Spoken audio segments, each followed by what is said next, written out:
아멘.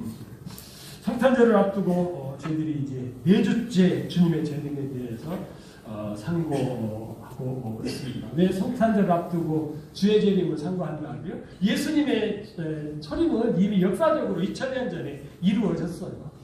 초림하셨던 크리스마스 하셨던 그분이 이제 내가 다시 오시마 이렇게 약속을 했기 때문에 우리는 초림하시는 예수님에 대하여 우리가 축하하고 또 그분의 탄생을 우리가 기리는 것도 중요하지만은 더 중요한 건 뭐예요? 다시 오실 예수님을 우리가 맞이해야 되기 때문에 뿐만 아니라 진짜 주님 오실 때가 가까워지긴 했었어요.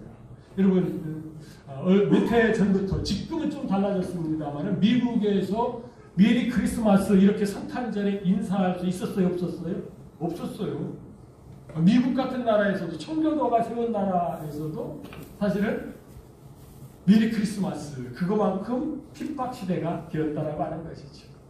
그런데 이제 대통령이 바뀌면서 그것은 조금 바뀌어서 아니 크리스마스에 메리 크리스마스라고 하는 즐거운 성탄절이라고 하는 것이 뭐가 문제가 되느냐 뭐 교회 안 다니는 사람한테 문제가 되느냐 아니 그 사람들은 그 사람들이고 왜 우리가 성탄절에 즐거운 성탄절이라고 왜 얘기 못하느냐. 여러분 이 정도 됐으면은 그렇죠. 진짜 주님 오실 때가 가까웠구나 하는 것을 저희들이 인식할 수가 있습니다. 그런데 왜 이런 말씀을 생각하냐면 우리가 말씀에 오해하는 그런 부분들이 있어요. 오늘 시작하는 32절 같은 말씀도 그렇죠. 무화과나무의 그 비유를 배우라. 무화과나무? 무화과나무는 이스라엘을 상징하는 나무지 포도나무라든지 감람나무라든지 이스라엘을 상징하는 나무지. 그런데 이 무화과나무가 잎이 연하여지고 잎사귀를 내면 여름이 가까운 줄을 알라. 예수님의 재림이 가까운 줄을 알라.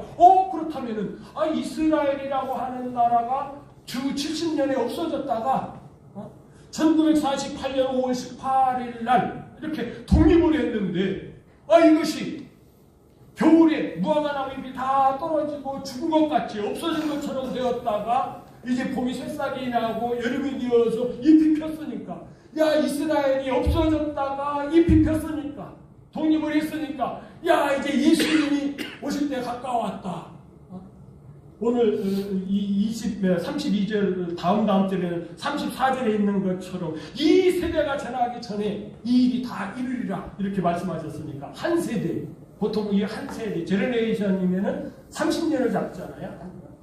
그러니까 태어나가지고 2세를 낳을 수 있는 그래서 그러니까 태어나가지고 시집장가 가서 자녀를 낳는 이것이 한 세대라고 그러잖아요. 그래서 한 30년 이렇게 보고 어떤 사람은 40년 보고 그러니까 제가 어렸을 때만 해도 이 서달성 목사님 같은 이런 분들 극동방송에서 이제 1948년 5월 18일 날 이스라엘이 독립했습니다. 무화과잎이 나왔습니다. 이제 1978년에 우리 주님께서 재림하십니다. 한 세대가 지나기 전에 오신다고 했습니다. 재림하십니다. 막 이렇게 설교하고 이랬던 것이 쟁쟁한데 그런데 1948년에 오셨어요? 안 오셨어요? 안 오셨어요.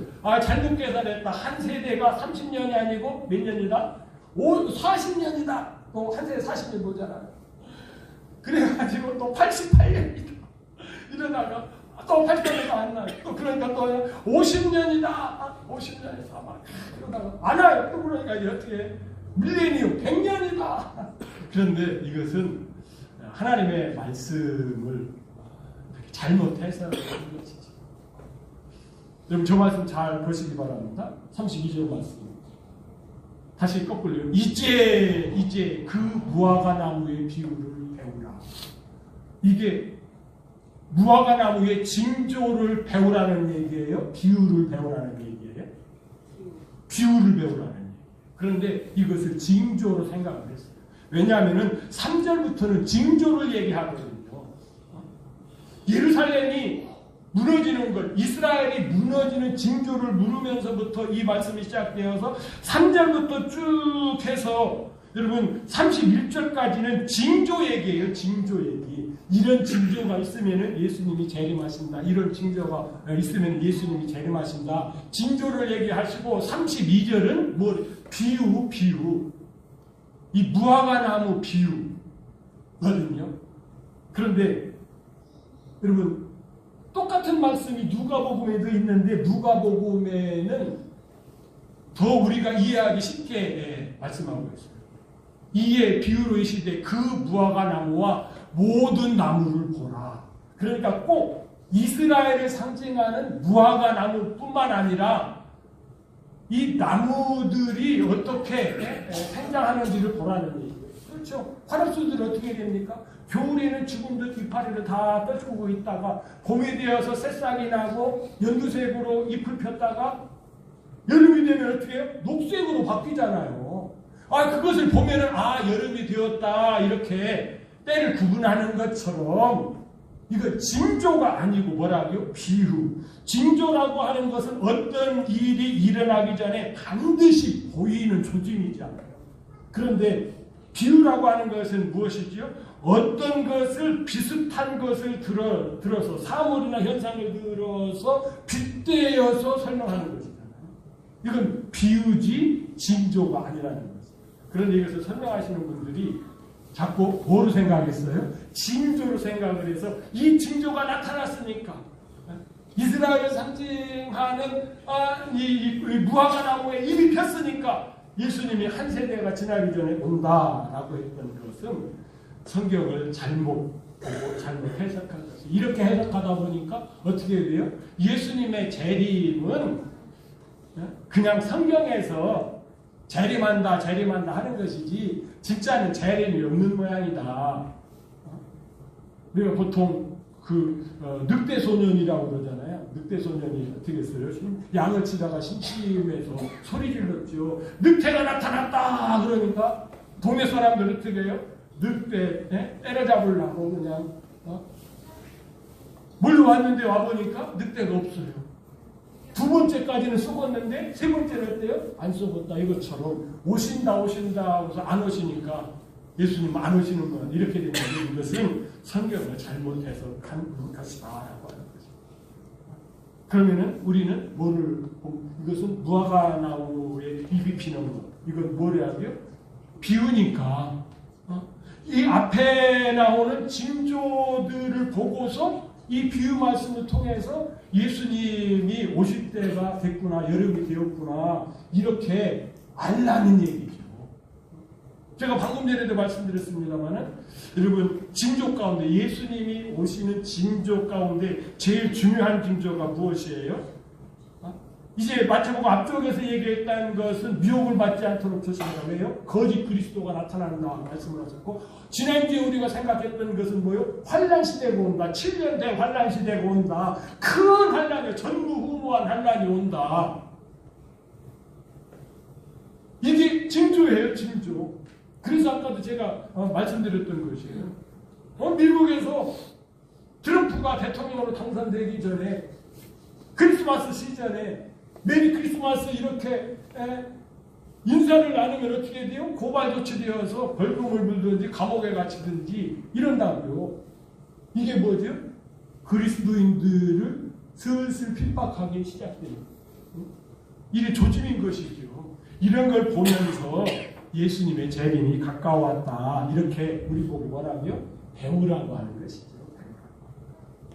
사실 여러분 이스라엘이라고 하는 것은 우리가 3주 전에 우리가 나눴던 대로 예루살렘 성이 무너지면서 동시에 뭐도 무너져 성전이 무너지면서 이스라엘은 이제 우리가 다시 생각해요. 성경에는 육적인 이스라엘 아브라함의 혈통을 이어받은 이스라엘이 있고 또 영적인 이스라엘이 있습니다. 육적인 이스라엘은 예수님이 오기까지 준비되는 그런 단계에서 이 육적인 이스라엘이 필요했던 것이죠. 그래서 이스라엘 백성의 하나님으로서 하나님께서 그들 가운데 임재해 계신 것을 성전으로 나타내 주셨다가 그 성전이 이제 하나님이 떠나가 버렸어요. 효력이 끝났어요. 하나님의 임재 효력이 언제 끝나죠? 예수님께서 십자가에 달리셨을 때에 휘장이 어떻게 되었다고요? 위에서부터 아래로 찢어졌죠. 이 휘장이 얼마나 중요한지. 이 휘장이 안전장치거든요. 죄인인 우리들이 거룩하신 하나님을 만나는데 이 휘장 때문에 안전하게 만났어요. 제사장들이 이 휘장 때문에 성소에 들어가서 하나님을 배웠다고요. 그런데 이 휘장이 찢어졌어. 그렇다라고 하면은 뭐죠? 그 성소에 하나님의 임재가 떠났다는 것이지요. 그리고서도 못 깨달으니까 주 70년에 성전을 완전히 돌 위에 돌 하나도 남김없이 회파시켜 버렸던 것이지요. 그러다 보니까 여러분 신약 성경에서는 영적인 이스라엘을 말씀을 하시면서 여러분 분명히 이 부분에 대해서 정리를 해주고 있습니다. 로마서 2장에 가서 보시면은 이스라엘이 두 이스라엘이 있다는 얘기죠. 유대인이 보통 그렇다는 얘기죠. 표면적 유대인이 있고 이면적 유대인이 있다는 거예요. 표면적 유대인은 유대인이 아니에요. 표면적 유대인은 뭐죠? 아브라함의 혈통 피를 가지고 있는 이 유대인은 이제 신약에 와서는 유대인이 아니에요. 어떤 사람이 유대인이라고요? 이면적 유대인, 예수님을 믿음으로 말미암아 하나님의 자녀가 된 하나님의 백성이 된 이 믿음의 사람들이 이면적 유대인이라는 것입니다. 그렇기 때문에 혈통적 유대인을 자랑하는 사람은 뭐라고요? 하나님의 계획, 하나님의 뜻을 회방하는 사탄이라는 얘기죠. 요한계시록 2장 9절에 가서 분명히 말씀합니다. 자칭 유대인이라 하는 자들은 나는 그 아브라함의 후손이야, 나는 네 지파야, 뭐 어쩌고 이러면은 사탄의 회장이라. 하나님께서는 이제 신약에 와서는 이 이스라엘 이것을 이제 끝내셨거든요. 그래서 끝내신 이 입장에서 예수님 믿는 사람을 이제 하나님의 백성으로 세우신 이 입장에서 자꾸 이 표면적 유대인을 얘기하면은 하나님의 뜻을 어기는 것, 이건 하나님의 방법을 회방하는 것, 사탄의 회당이라고 치부해 버리는 것이죠. 그래서 이 신약에 와서는 표면적 유대인이 아니라 이면적 유대인, 육적인 유대인이 아니라 영적인 유대인이 이 유대인인 것입니다. 그렇기 때문에 이 육적인 유대인들이 뭐 독립했다 안 했다 이것은 사실은 별 의미가 없어요. 성경적으로 보면 그냥 참고할 뿐이죠. 33절입니다. 이와 같이 너희도 이 모든 일들을 보거든. 이 모든 일이 무엇이에요? 3절부터 쭉 나오는 징조들을 보거든 인자가 가까이 곧 문틀 곁에 이른 줄 알라. 현재한 명령입니다. 이렇게 현재한 명령으로 알라 그러면 어떻게 해요? 계속 알아야 돼요. 한 번만 알았다가 잃어버리면 안 돼요. 계속 알고 있어요. 아하, 예수님이 가까이 문 옆에 와 있구나. 이제 똑똑 두드리고 들어오시면 되는 것이구나. 34절입니다. 내가 진실로 너희에게 이르노니 너희를 말하노니 그녀의 그 세대가 지나가기 전에 정확히 번역하면은요 그녀의 그 세대입니다. 야, 성경에서 여성으로 표현하는 것이 있죠. 그게 뭐죠? 교회입니다. 교회를 그녀라고 표현합니다. 왜 그렇죠? 예수님의 친구이기 때문에. 그러니까 그녀의 그 세대가 지나가기 전에 이 일들이 이루어지리라. 예수님께서 이렇게 말씀하셨기 때문에 이것은 한 세대라고 하는 것이 뭐예요? 교회 시대를 얘기하는 것이죠. 교회 시대는 언제입니까? 예수님께서 승천하시고 성령을 내려주셔서 교회가 시작되면서부터 그 교회가 공중으로 들림받을 때까지가 뭐예요? 그녀의 시대입니다. 교회 시대. 그러니까 이 교회 시대 안에 그 앞부분에서 얘기했던 그런 징조들이 다 나타날 것이다 라고 하는 천지는 없어질지언정 내 그 말은 없어지지 아니하리라. 여러분 이 천지 없어지는 거 진짜 하나님께서 이 천지를 어떻게 실제적으로 이 천지가 없어질 때가 있습니다. 그런데 여러분요 막 우리가 과거에 그 오염 문제 이렇게 막 얘기하면서 막 바다가 오염됐다, 공기가 오염됐다, 땅이 오염됐다 그랬잖아요. 그런데 하나님께서는 회복력도 이렇게 만드셔가지고요. 이렇게 이 회복되는 것, 이 지구의 오염 문제들이 회복되는 것 여러분 아십니까? 그렇지만은 이제 새하늘과 새 땅이 딱 등장하면은 이 천지는 없어지게 되어 있습니다. 그러니까 예수님께서 저 말씀하실 때는 천지가 다 안 없어진다는 얘기죠. 그렇지만은 이 주님의 말씀은 어떻다고요? 천지가 없어지는 것보다도 더 어렵게 없어지지 않는다. 그러니까 주님께서 한 말씀 한 말씀 하신 것이 얼마나 귀한 것인가를 알아야 됩니다. 그렇다라고 하면은 주님께서 어떤 의도로 이 말씀을 하셨는지 저희들이 분명히 이렇게 깨달아야 된다라고 하는 것을 이 말씀을 통해서도 저희들이 다시 한번 생각할 수 있는 말씀이 되겠습니다. 36절로 넘어가겠습니다. 그러나 그날과 그 시는 어떤 날이죠? 예수님이 재림하시는 그날과 그 시는 아무도 모르나니. 안다고요? 모른다고요? 모르나니. 몇 년 뒤에 오실 거야? 한 세대같이 나오셔요. 이것도 그러니까 우리가 조심해야 되지 않을까요? 그 하늘들의 그 천사들도 그 아들도 모르고 오직 아버지만 아십니다. 여러분 이 말씀 여러분들 다 이해가 되시죠? 이해가 안 되십니까? 천사가 모르는 것은 그렇다고 그래. 천사는 구원받을 자들을 위해서 섬기라고 보내신 자이기 때문에 섬김이기 때문에 모른다고 하자. 그런데 예수님은 하나님이신데 예수님도 모르신다고? 여러분 예수님께서 저 말씀을 하실 때에는 예수님도 모르셨어요. 지금은 아실까요? 모르실까요? 지금은 하나님 우편에 계신 하나님으로서 복귀되었기 때문에 지금은 알지요. 왜? 저 말씀을 할 때는 왜 몰랐을까요? 예수님께서 하나님이시지만은 우리와 똑같은 이런 육신의 몸을 입고 오시기 위해서 마리아의 몸을 통해서 이 어린아이로 태어나셔서 33년 동안 이 공생애를 할 동안에는 사람이셨어요. 하나님으로서는 0.001%도 없었어요. 왜요? 그런 문제를 있으면 죽을 수가 없어요. 하나님은 생명이시기 때문에 못 죽잖아요. 그래서 사람으로 오셨기 때문에 이 지각 능력도 인지 능력도 사람 수준이죠. 사람 수준. 그렇기 때문에 모르셨다라고 하는 것은 예수님께서 약속하신 바대로 우리와 똑같은 이런 육신의 몸을 입고 오셔서 피를 흘리신 그런 존재이기 때문에 몰랐다는 것이지. 지금은 어떻습니까?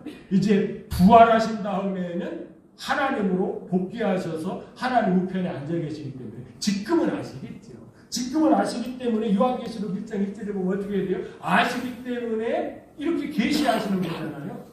주님의 천사들을 보내서 요한에게 계시하셔서 마지막 시대에 될 일들을 구체적으로 말씀해 주십니다. 그러나 저 말씀을 하실 때에는 몰랐다라고 하는 것입니다. 37절입니다.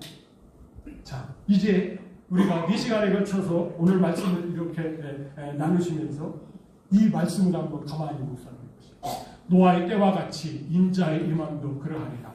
홍수 전에 노아가 방주에 들어가던 날까지 사람들이 먹고 마시고 장가들고 시집가고 있으면서 홍수가 나서 그들을 다 멸하기까지 깨닫지 못하였습니다. 홍수가 나서 심판을 받을 때까지 깨닫지 못하여 인자의 임함도 이와 같으리라.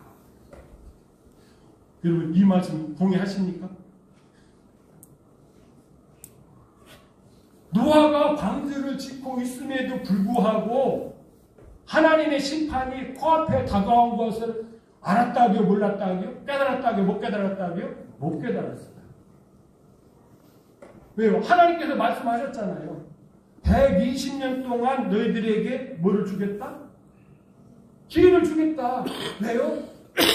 하나님의 아들들이 사람의 딸들과 결혼했다고요. 그렇게 되면 어떻게 된다고요? 하나님의 영이 없는 후손들이 나오는 거예요. 씨 없는 수박하고 똑같은 거예요. 여러분, 씨 없는 수박은 후대를 이어갈 수 있어요? 없어요? 없어요. 씨가 없는데 뭘 어떻게 후대를 이어가요? 그대로 끝나는 거죠. 하나님의 영은 어떻게 했어요? 유효했습니다. 하나님께서 영을 많이 만드실 수 있어요. 그러나 딱 하나를 만드셔서 누구에게 넣으셨죠? 아담에게 넣으셨습니다. 그리고 그 아담의 몸에서 갈비뼈를 취하셔서 하와를 만드셨어요. 그래서 아담에게 들어갔던 그 영이 누구에게도 들어갔어요? 하와에게도 들어갔어요. 아담과 하와가 결혼해가지고 자녀를 낳으니까 그런 하나님의 아들들은 어떻게 해요? 그 씨가 계속해서 이어지면서 하나님의 영이 있는 자가 되었죠. 여러분 이 부분을 설명하는 것이 여러분 말라기서 4장 그 끝부분에 나오잖아요. 왜 하나님께서 영을 하나를 만드셨는가. 그런데 창세기 1장 26절, 27, 28절에 가서 보면은 영 없이 창조된 인간이 있어요. 그 인간은 뭐예요? 그리고 그 인간이 있기 때문에 가인이 돌아가면서도 막 이렇게 얘기했던 거, 누구하고 결혼하지? 뭐 이런 얘기, 누가 가인을 해하려고 하지? 이런 것들이 그것만 딱 인정을 하면은 해석이 그대로 돼버려요. 그런데 그것을 고집스럽게 인정을 안 치요. 창조된 인간하고 하나님께서 만드신 인간하고 인정을 하지 않고 하나님께서는 만드셨다. 요거만 강조를 하죠. 그러다 보니까 성경이 틀어지게 되는 거지. 틀어지다 보니까 요즘 과학자들이 얘기하는 그런 것도 성경하고 막 충돌하니까 교회 와서는 창조론을 믿고 나가서는 진화론을 믿고 그러죠. 그러나 그것만 인정을 하면은 지금 과학자들이 이러쿵저러쿵 얘기하는 것도 그거 다 성경에 있는 얘기야? 그래서 하나님께서 120년 동안 기회를 줄 테니까 너희들 그 습관 버려. 사람의 딸과 결혼해서 영이 없는 사람과 결혼해서 영이 없는 자녀를 낳지만 그렇게 되면은 예수 그리스도가 올 수가 없어. 그리고서 그것을 끊지 않으니까 심판하셔서 영이 있는 후손만 남겨놓죠. 그렇죠? 이 아벨의 후손들만 남겨놓고 가인의 후손까지 쌓아 처리해 버렸던 거예요. 여러분 그런데 지금 어떻습니까? 똑같아요. 예수님이 오신다 해도 여러분 어떠니까? 여러분 지난주에도 질 안 빠지고 오셨던 분은 주님의 재림 설교를 몇 번 들었어요? 3번 들었어요. 그런데 지난주에 여러분 주님의 재림을 좀 묵상하시면서 살았습니까? 참 이 세대에 좀 안타까움이 이 먹고 살기에만 너무 집착하게 만드는 그런 요소들이 좀 아쉽기는 해요. 그래도 여러분 이제 연세도 드실 만큼 드셨고 성공도 해보셨고 또 나름대로 이렇게 슬픈 일도 당해보셨고 인생의 경험이 이렇게 많으신데 여러분 어떻습니까? 인생이 도대체 뭔 것 같아요? 여러분 이런 하나님의 이런 계획 없이 인생의 의미를 찾을 수가 있습니까? 제가 또 아까 말씀드린 문플리닝가 뭔가 한 거 여러분이 우리 인간들이 그 파카 하나 입었다고 폼 잡고 그러다가 아이고 야 이게 폼 잡을 것이 아니구나 이게 주택되는 거였었구나 또 우리가 그 파카 만드는 그 회사의 공이었었구나. 우리나라만 들어오면은 값이 올라가. 갑자기. 그렇죠? 그래서 실제적으로는 한 20만 원 받을 걸 120만 원 받아도 한국 사람들 이야 이거 명품이래 하면서 막 열심히 살고 나중에 알고 보고 아이고 우리가 호구였어. 인생이 이러지 않습니까? 여러분 그런데 여러분 주님의 재림을 무시하면 어떻게 됩니까? 별거 아닙니다. 그래서 예수님께서 다시 한번 노아의 때를 말씀을 하시고 여러분 이어서 40절 한번 보도록 하겠습니다. 계속해서 말씀을 하시죠. 그때에 두 남자가 밭에 있으며 한 남자는 데려가고 한 남자는 버려두고 나가고 두 여자가 맷돌질을 하며 한 여자는 데려가고 한 여자는 버려두고 나가고 여러분 이것을 휴거 때에 예수님 믿는 사람들은 영접해서 데리고 가고 예수님 안 믿는 사람들은 버려두고 여러분 이렇게 해석을 해도 큰 문제는 없습니다. 그런데 이것을 조금 더 구체적으로 우리들에게 이렇게 적용하면은 우리 예수님 믿는 사람들 어떻게 한다고요? 다 공중으로 들림받아요. 들림받았을 때에 예수님께서 재림하시죠. 재림하실 때에 여러분 신부로 준비되어 있는 사람은 혼인식장으로 영접해 들어가고 신부로 준비되어 있지 아니한 사람은 버려둔다는 얘기예요. 추방시킨다는 얘기예요. 이렇게 해석해도 그런데 저는 이 두 번째로 해석하는 것이 훨씬 더 우리 믿는 성도들에게 있어서는 긴박감이 있는 것이죠. 그래서 주님의 재림을 준비해야 되겠구나. 여러분, 우리가 주님의 재림을 준비한다라고 하는 것이 무엇이죠? 42절에 나와 있습니다. 그러므로 깨어있으라. 어느 날에 너희 주가 임하는지 너희는 알지 못하는다. 앞부분에서 우리가 이렇게 살폈죠. 주님께서 왜 오신다고요? 누가복음 12장 38절에 보면 결혼하러 오시기 때문에 우리들이 예수님의 결혼 대상인 신부로 주님을 맞이해야 된다는 것입니다. 43절입니다. 너희도 아는 바니 만일 집주인이 도둑같이 어느 시각에 올 줄을 알았더라면 깨어있어 그 집을 뚫지 못하게 하였으리라. 그렇죠. 어느 때에 올 줄 알고 있으면 깨어있어서 지킨다. 그런데 그것을 알고 있지 못하면 깨어있지 못한다. 그래서 우리가 깨어있어서 뭐 하라고요? 준비하고 있으라. 다른 말로 하면은 가장 제가 많이 쓰는 용어로 한다면 주님의 재림은 주님께서 결혼하시러 오시기 때문에 우리가 신부로 준비하는 것입니다. 그런데 여기서 문제가 되죠. 도대체 주님의 신부로 준비한다고 하는 것이 무엇을 준비하는 것이냐? 등을 우리는 가지고 있어요. 우리는 예수님을 믿었기 때문에 여러분 우리의 영이 살아났어요. 등불에 이 빛이 펴 있어요. 그런데 이 등이 이 빛을 계속 발휘하기 위해서는 뭐가 필요해요? 기름. 기름은 곧 뭡니까? 성령님이십니다. 이 성령님이 우리 가운데 있느냐 없느냐라고 하는 것이죠. 그런데 이 성령을 우리는 조금 이렇게 은사주의의 영향을 받아가지고 막 이렇게 귀신을 쫓아내고 막 이렇게 능력해가는 거, 막 방언을 하고 하는 이런 은사 이런 측면으로 생각하는데 그런 것보다 더 중요한 건 뭐예요? 성령님의 열매죠. 갈라디아서 5장 22절에 가서 보시면은 여러분 성령님의 열매가 딱 성령의 열매는 사랑, 곧 지락과 화평과 자비에 한서 충성과 절제니 이렇게 쭉 나오잖아요. 사랑이에요. 내가 성령이 있는가? 내가 지금 기름 준비하고 있는가? 할 때 뭐를 체크하면 돼요? 나에게 사랑이 있는가? 뭐를 사랑하는 거예요? 불신자 사랑하는 것이 아니에요. 불신자 절대 그걸 착각하면 안 됩니다. 불신자 사랑하는 거 아니에요. 불신자를 사랑하면 나쁜 건 아닙니다. 그런데 사실 우리가 그렇습니다. 적어도 부모가 자기 새끼는 사랑하듯 그리고 이 형제들이 자기 형제는 사랑하듯 우리가 예수님 안에서 하나님의 자녀 형제가 되었으면 하나님의 자녀들을 사랑해야 된다는 거예요. 그래서 여러분들이 옆에 사람 보고 이렇게 보고 미운 사람 있으면은 어떻게 해야 돼요? 회개해야 돼요. 뭐가 없기 때문에? 사랑이 없기 때문에. 그런데 불신자 왔는데 미워. 그건 회개할 사항은 아니야. 그냥 느낌이지. 그래도 내가 미워하면 괴롭지. 그렇죠? 뭐 그런 사람도 사랑하면 좋은데 예수님 믿어서 한 피 받아서 한 형제가 된 우리가 서로 사랑하지 아니하면 뭐가 없다는 것이에요?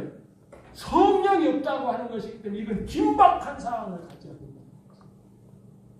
여러분 이 부분에 대해서는 우리가 이 데살로니가 교회를 좀 생각해 보면 좋습니다. 데살로니가서 5장 4절에 가서 보시면 형제들아 너희는 어두움에 있지 아니하니 그날에 도둑같이 너희에게 임하지 못하리라. 여러분 데살로니가 교회에 대해서는요 아까 얘기했던 것처럼 도둑같이 임하지 못한다는 거예요. 왜 그렇죠? 이들은 준비하고 있었어요. 준비하고 있었으니까 뭐가 있었습니까? 5장 1절에 가서 보시면 저렇게 되어 있어요. 너희는 성령을 소멸하지 말라. 지금 성령이 있으니까 소멸하지 말라는 거예요. 성령이 없었으면 어떻게 할까요? 에베소 교회에 말씀하셨듯이 너희들이 예수님을 믿을 때에 성령을 받았느냐 이렇게 물었을 것이에요. 그런데 데살로니가 교회는 뭐예요? 성령님이 계시거든요. 그런데 그걸 소멸하지 말아라 이렇게 말씀하셨어요. 지금 우리를 대부분은 이 말씀의 경고를 받아야 됩니다. 지금 여러분들이 그래도 성령님이 있기 때문에 이 자리에 나와서 예배를 드립니다. 성령이 고갈되어 가지고 여기에 다 미운 사람만 있으면 이 자리에 왜 오겠습니까? 그렇잖아요. 여러분들 왜 동창회 안 가? 미운 사람 때문에 안 가잖아. 아이, 배 보면 기분 나빠가지고. 돈 조금 벌었다고. 아이씨, 밥 한 끼도 안 사는지. 자랑을 하려면 밥이라도 사고 자랑해야지. 그래서 안 가잖아요. 그런데 우리는 왜 나와요? 그래도 조금, 그래도 사랑이 있어. 만나면 반갑고 즐겁고. 그런데 이것까지는 성령 충만해야 돼. 정말로 하나님께서 우리를 죄에서 구원하시고 하나님의 자녀가 된 이 기쁨으로, 그게 결혼 준비예요. 어제 제 조카 하나가 결혼식을 했어요. 가관 그거 못 보겠대요. 쪽쪽 빨고. 아이 참, 요즘 막 그런 거 막 찍어가지고 막 또 이렇게 동영상으로 올리더라고. 아이 참. 그런데 그것 보고서 결혼 준비는 잘했다 생각 안 했어. 결혼 준비가 뭐예요? 육신적으로도 결혼 준비 잘하는 게 뭐예요? 사랑 준비하는 거지. 아파트 준비하는 거? 아, 이건 둘째야. 두 번째. 뭐를 준비해야 돼? 아파트를 준비해놨어도 사랑이 없으면은 결과가 어떻게 되는지 알지. 아파트가 준비가 안 됐어도 이 사랑이 준비가 되어 있어서, 아이고 그냥 사람들이 보고 말고 그냥 쪽쪽 빨고 있으면은 이게 영적으로도 똑같아요. 똑같아. 아니 신랑 될 사람 이렇게 보면 사랑스럽지 않아가지고, 아이 저 쑥맥 뭐 이러면은, 아이 저 반말, 아 이러면은 결혼하면 무슨 소용이 있습니까? 그건 결혼 준비가 안 된 거잖아. 그런데 잘 못생겼어도, 제가 봤을 때 그 신랑감 이 조카는 인천에서 초등학교 선생님이에요. 아 그런데 신랑의 직업을 얘기하는 데는 조금 그러더라고요. 왜 이렇게 생각했을까? 안정스러운 직업은 아니어서 제가 했기 때문에. 아 그런데도 막 좋아가지고 쪽쪽 빨고 있으니 결혼시켜야 좋겠습니까? 영적으로도 마찬가지입니다. 여러분 사랑이 충만해서 우리 지체들이 교회에서뿐만 아니라 어디에서 언제 만나든지 간에 친정어머니 만나는 것처럼 반갑고, 그리고 한번 만나면 헤어지기 싫어가지고 더 같이 이런 성령으로 충만한 우리 베델의 하나님의 가족, 하나님의 자녀들, 또 예수 그리스도의 한 몸을 이룬 신부로서 준비되어